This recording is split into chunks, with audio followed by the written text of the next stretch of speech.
Hello everyone.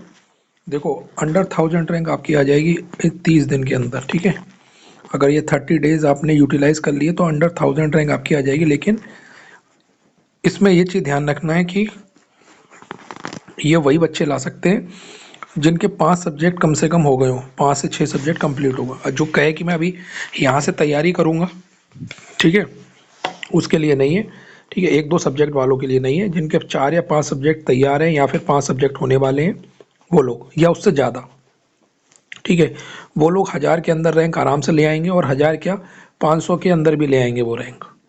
ठीक है, जिनके 5 सब्जेक्ट 6 सब्जेक्ट तैयार हैं या फिर 1-2 दिन में होने वाले हैं। ठीक है, अब ये जनवरी मंथ में ना आपको जितना आप पढ़ के आए हो, ठीक है, उससे भी 3 टाइम्स आपको ज़्यादा मेहनत करनी है।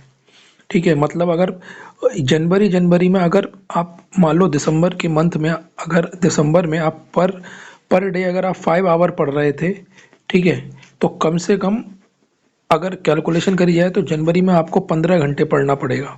ठीक है, अब 15 नहीं फिजिबल हो पाता तो कम से कम आप 10 से 12 घंटे की स्टडी तो निकालनी पड़ेगी आपको जनवरी जनवरी में। मतलब जितना आप कर रहे हो, अगर कोई कॉलेज गोइंग स्टूडेंट है तो भाई वो अपना कॉलेज जाना बंद कर सकता है, 1 महीने मैनेज कर ले कॉलेज को। ठीक है, एक बार रैंक आ गई ना, फिर उसके बाद जाते रहना, बस 1 महीने की बात है जनवरी जनवरी की। ठीक है, तो जनवरी जनवरी में आप कर सकते हो। बस आपको करना क्या है, अब जैसे मान लो आपके 5 सब्जेक्ट तैयार हैं और आपको डर लग रहा है कि भाई मेरी रैंक आएगी या नहीं आएगी। 5 सब्जेक्ट तैयार है, ठीक है, या 6 सब्जेक्ट तैयार है, तो अब आपको क्या करना है, आप कोई टेस्ट वगैरह अभी मत दो। अभी आप 5 सब्जेक्ट उठाओ और उनको आप रिवीजन प्लान करो। ठीक है, पहला उनको उठाओ, रिवीजन प्लान करो। अब आपको करना ये है, ठीक है, इस चीज़ को सभी लोग को रिलेट कर लेंगे अपने सब्जेक्ट के अकॉर्डिंग। ठीक है, मैं एक जनरल प्लान बता दे रहा हूँ आपको। आपको करना क्या है कि आपको मान लीजिए 10 घंटे की स्टडी आप निकाल रहे हैं 10 आवर की। ठीक है, 10 आवर की स्टडी में आप 2 आवर अपने फिक्स कर दीजिए जिसमें आप मैथ और एफटी करेंगे। लगभग 10 सवाल, 10 मैथ के करने चाहिए, 10 एफटी के 2 घंटे में। ठीक है, जो भी आपको अच्छा लगे। 20 क्वेश्चन ये हो गए। अब मेरे पास 8 आवर बचे हुए हैं। 8 आवर में आप 4 आवर रिवीजन करिए। ठीक है, और 4 आवर आप क्या करेंगे, न्यूमेरिकल प्रैक्टिस करेंगे, चाहे आप मिक्स न्यूमेरिकल प्रैक्टिस करें चाहे किसी सब्जेक्ट की करें। ठीक है, तो 4 घंटे आप सिर्फ रिवीजन करेंगे किसी एक सब्जेक्ट का, और चाहो तो उसी सब्जेक्ट का आप न्यूमेरिकल भी लगा सकते हो। अगर न्यूमेरिकल नहीं लग रहे तो मिक्स सब्जेक्ट के न्यूमेरिकल लगा सकते हो। इन 4 घंटे में लगभग 40 के आसपास या 35 के आसपास आप क्वेश्चन लगाएं पर डे।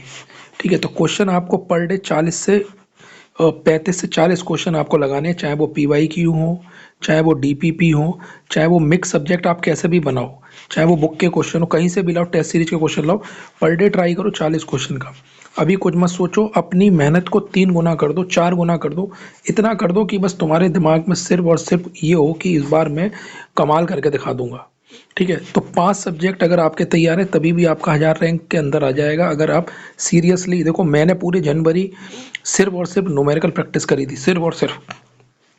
ठीक है, तो जैसे मेरा मन कभी घबराता था या कुछ इधर उधर की बातें सोचता था तो मैं तुरंत बैठ जाता था न्यूमेरिकल करने या फिर कुछ रिवीजन करने। मैं सोच मन को अपने टहला देता था कि कल बात करेंगे। ठीक है, तो वो चीज़ आपको भी करनी है। 30 दिन की बात है, आपका रैंक बहुत प्यार से बनेगा। 500 भी बन सकता है, 700 भी बन सकता है। इस बार छोड़ो मत, कुछ जान लगा दो पूरी। ठीक है, ये अच्छा मौका है कि जितना आप मेहनत करते हुए आए हो, अब टाइम आ गया उसको कैश करने का।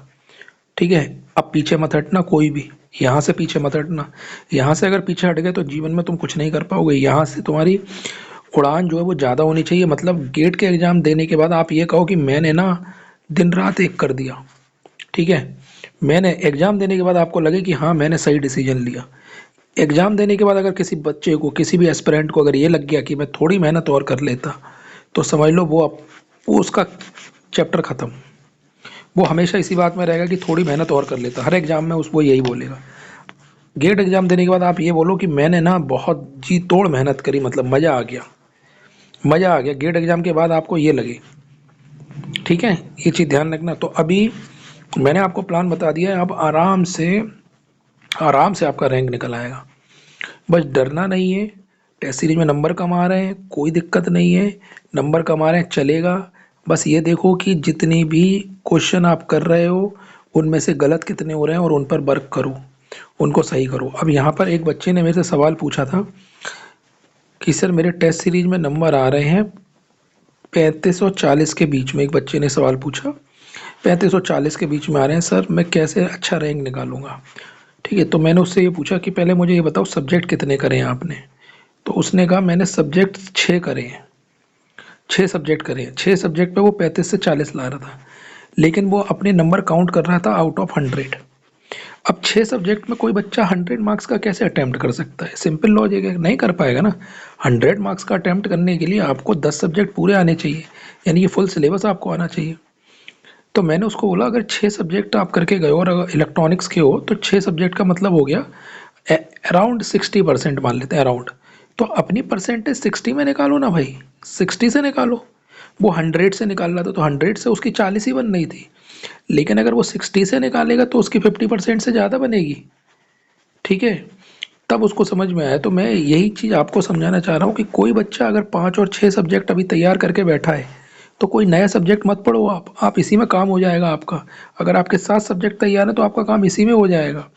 लेकिन पेपर जब देने जाओ तो या मॉक टेस्ट जब दो तो अपना जो भी मॉक टेस्ट आप दो उसमें आप 5 सब्जेक्ट करें या 6 सब्जेक्ट करें या 7 सब्जेक्ट करें, इन्हीं सब्जेक्ट्स के क्वेश्चन ढूंढो, इन्हीं सब्जेक्ट्स को अटैम्प्ट करो। और सब्जेक्ट को मत करो 3 घंटे में अटैम्प्ट कि भाई मैं ट्राई कर लेता हूँ, कुछ ट्राई मत करो। इन्हीं पर फोकस करो, इन्हीं को रेक्टिफाई करो, इन्हीं को रटो, इन्हीं को रिवीजन करो। इनको इतना कर लो, इतना पक्का कर लो कि भाई एग्जाम में जब बैठो तो इन सब्जेक्ट में डाउट ना हो। इसीलिए बोल रहा हूँ इतनी ज़्यादा मेहनत करो कि कम से कम पर डे 50 क्वेश्चन लगाओ। ठीक है, एफटी मैथ और टेक्निकल सब मिलाकर 50 क्वेश्चन पर डे कम से कम टच करो। ठीक है, और कम से कम एक सब्जेक्ट का रिवीजन करो 4 घंटे के आसपास। ऐसे आप साइकिल चलाते रहो। मैं आपको बता रहा हूँ इतना ज़्यादा रट लो कि एग्जाम में सवाल देखते ही तुमको कॉन्सेप्ट तुरंत क्लिक कर जाए। ठीक है, तो एक सब्जेक्ट का कम से कम 4 से 5 बार रिवीजन करके जाना एग्जाम देने से पहले। इतना अगर कर लिया तो आपका रैंक 100% आएगा। इस समय आपको 3x मेहनत की ज़रूरत है। अपने दिमाग में बैठा लो 3x, सब कुछ भूल जाओ, सब कुछ भूल जाओ, कुछ नहीं चाहिए। इस समय सिर्फ और सिर्फ मुझे सिर्फ और सिर्फ स्टडी से मतलब है, कुछ नहीं चाहिए। कोई रैंक के बारे में मत सोचो, कोई नंबर के बारे में कुछ नहीं। बस ये मौका दो कि मैं सब एकदम जितने भी सब्जेक्ट मैंने करे हैं इनको मैं एकदम इस तरीके से कर लूँगा कि एग्ज़ाम देने जाऊँगा तो इस सब्जेक्ट से सवाल आएगा तो मुझसे बनेगा। ठीक है, अगर टेस्ट में नंबर कम आ रहे हैं रेक्टिफाई करो, गलतियाँ ढूंढो कि कहाँ गलती हो रही, उस चीज़ पे काम करो। ठीक है, तो टेस्ट में अगर नंबर कम आए तो डरो मत, उन पे वर्क करो और उनको चीज़ों को देखो, फिर देखो तुम्हारा कमाल। तुम ही एक ऐसे होगे जो मेरे को थैंक यू बोलने आओगे कि सर आपने बताया था, इतना ज़्यादा पढ़ लिया कि आराम से मेरा 700 रैंक आ गया, कि आराम से मेरा 800 रैंक आ गया।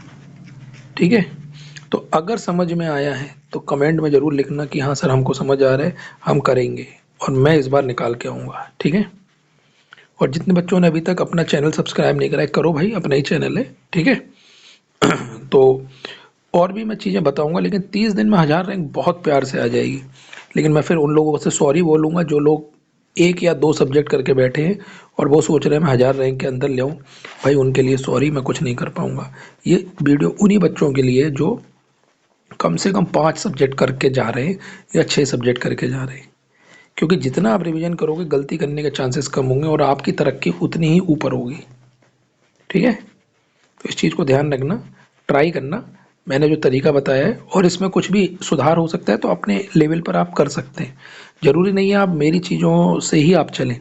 आपको अगर थोड़ा बहुत भी आइडिया लग गया हो कि मैं क्या कहना चाह रहा हूँ तो आप प्लान अपने अकॉर्डिंग भी बना सकते हैं। ठीक है, आराम से आपका रैंक बनेगा। ठीक, तो ऐसे ही और चीज़ें मैं आपको बताता रहूँगा। तब तक के लिए bye bye and good luck to all of you.